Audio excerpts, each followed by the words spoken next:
आज गोंडा पहुंचे थे डिप्टी सीएम ब्रजेश पाठक, जहां पर गोंडा के मनकापुर में पूर्व कैबिनेट मंत्री को उन्होंने श्रद्धांजलि दी है। तो पूर्व कैबिनेट मंत्री कुंवर आनंद सिंह को उन्होंने श्रद्धांजलि दी और उनके परिजनों से मुलाकात कर शोक संवेदनाएं व्यक्त की। इसके बाद डिप्टी सीएम ने सामुदायिक स्वास्थ्य केंद्र का भी जायजा लिया और व्यवस्था में सुधार लाने के निर्देश दिए हैं। वहीं उन्होंने स्वास्थ्य विभाग की मंडलीय समीक्षा बैठक भी की। इस दौरान मीडिया से रूबरू होते हुए उन्होंने कांवड़ यात्रा का जिक्र करते हुए अखिलेश यादव पर जोरदार निशाना साधा है। सबके धार्मिक कार्यक्रम विधिवत सकुशल संपन्न हो, ये सरकार की जिम्मेदारी है और किसी भी स्थिति में किसी का कोई मान सम्मान को नुकसान न पहुंचे और सबको हम साथ लेकर के चलेंगे। हर स्थिति में जो अभी कांवड़ यात्रा चल रही है, सनातन धर्म मानने वालों को कोई दिक्कत न हो, कांवड़ यात्रा के दौरान कहीं समस्या न आए और उसी स्थिति से बढ़ने के लिए सरकार पूरी तरह से सतर्क होकर काम कर रही है। समाजवादी पार्टी के मुखिया को अपने गिरबान में झांकना चाहिए। जब उनकी सरकार थी, गुंडई अराजकता पूरी तरह से समाजवादी पार्टी के लोग प्लाट मकान दुकान कब्जा कर रहे थे, व्यापारियों से चौथ वसूली हो रही थी। आज उत्तर प्रदेश में मैं कह सकता हूं कि लाइन ऑर्डर सबसे बेहतर है और प्रदेश की प्रति व्यक्ति आय बढ़ी है, औद्योगिकीकरण हुआ है, इंफ्रास्ट्रक्चर हमारा बेहतर हुआ है और हर स्थिति में उत्तर प्रदेश राज्य पूरे राष्ट्र में नंबर 1 का राज्य। मेरठ से बड़ी खबर, जहां पर कांवड़ यात्रा को लेकर आज बड़ी बैठक हुई है सभी अधिकारियों के साथ में। तो इंटर स्टेट की बैठक में शामिल हुए कई अधिकारी। दिल्ली, हरियाणा, राजस्थान और उत्तराखंड के साथ मीटिंग हुई है। डीजीपी राजीव कृष्ण भी मीटिंग में शामिल हुए। रुड़की के अधिकारियों को दी बड़ी जिम्मेदारी। पिछले वर्ष के अनुभव का अधिकारियों को लाभ मिलेगा, डीजीपी की तरफ से कहा गया है।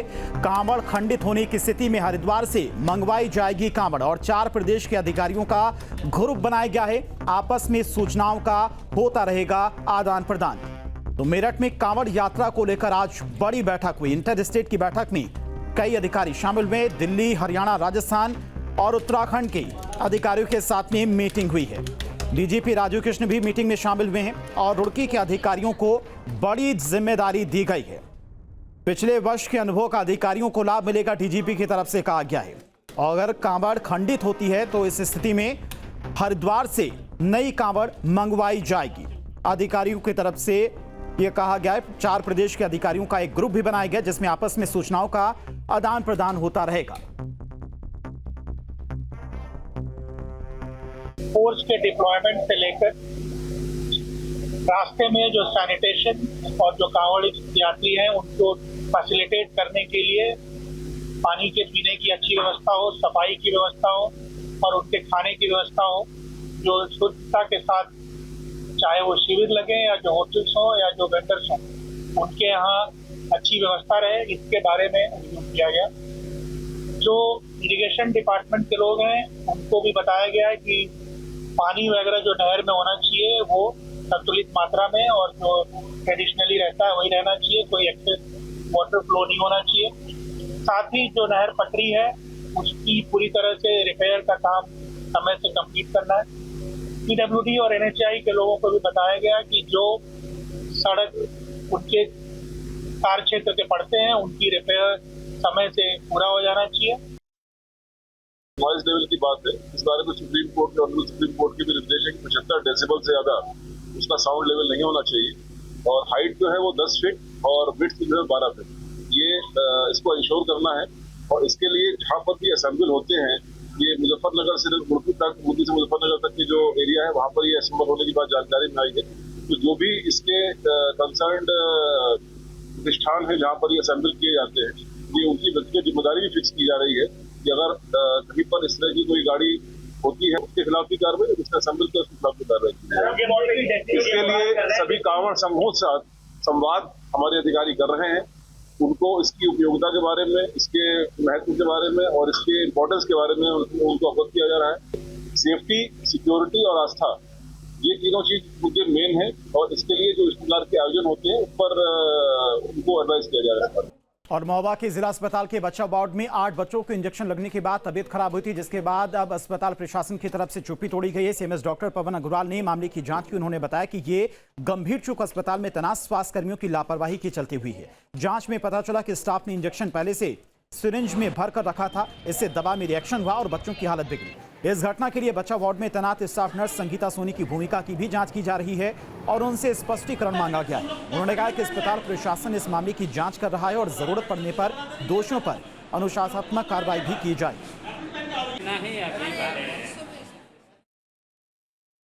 बच्चों को रायगर आ गया था, ज़्यादा तेज बुखार आ गया था, रायगर हो गया था, जिससे परिजन घबरा गए थे। वो उसमें इंक्वायरी करी तो पता लगा स्टाफ की लापरवाही है, उसने इंजेक्शन पहले से भर लिए थे, इसलिए वो रिएक्शन हुआ है। तो स्पष्टीकरण मांगा जा रहा है। हमने सबसे मना कर दिया है कि आप कोई इंजेक्शन पहले नहीं भरेगा, उसी वक्त फ्रेश इंजेक्शन लगाए जाएंगे। और लखनऊ के केजीएमयू में सीटी स्कैन मशीनें खराब होने से मरीजों और तीमारदारों को काफी ज्यादा परेशानियों का सामना करना पड़ा। और इस दौरान न्यूज स्टेट संवाददाता ने अस्पताल में मरीजों और तीमारदारों से बातचीत कर हालात का जायजा लिया है। दिखाते हैं आपको वो रिपोर्ट भी। उत्तर प्रदेश का सबसे बड़ा अस्पताल केजीएमयू में ट्रामा सेंटर में बीते कई दिनों से सीटी स्कैन की मशीन खराब है, जिसकी वजह से तमाम मरीजों को दिक्कतों का सामना करना पड़ रहा है। यहां भर्ती मरीजों को भी सीटी स्कैन की सुविधा नहीं मिल पा रही।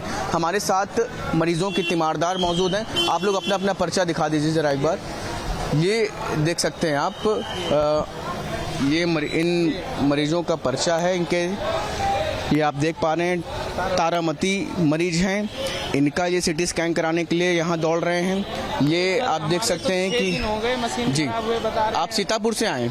अच्छा, बात कर लेते हैं। कौन भर्ती है आपका? हमारी सिस्टर हैं सर। बहन भर्ती है? Yes sir. क्या स्थिति है अभी? सीटी स्कैन के लिए बोला, मतलब 3 जांच के लिए बोला है। सीटी वर्टिब्रल एंजियोग्राफी और एंडोस्कोपी के लिए। सीटी स्कैन हो पाए? नहीं हो पाया है। कितने दिन से नहीं हो? आज 5 दिन हो गए और ये बोल रहे हैं 2 घंटे में सही हो जाएगा। 3 घंटे, 10 बजे आना, 11 बजे आना, ऐसे करते 5 दिन हो गए, लेकिन अभी तक नहीं हो पाया। इसकी शिकायत भी आप लोगों ने? हमने कहा तो कह रहे हैं कि सिस्टम की प्रॉब्लम है।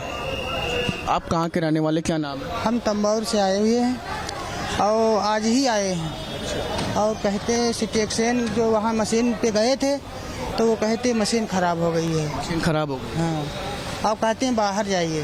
बाहर कराने के लिए बोल रहे हैं? हाँ, बाहर कराने। तो ये आप देख सकते हैं कुछ मरीजों के तीमारदार हैं, क्योंकि अंदर हम इसलिए नहीं गए हैं क्योंकि अंदर वीडियो कैमरे के साथ अलाउड नहीं है, क्योंकि अस्पताल के अपने कुछ नियम हैं।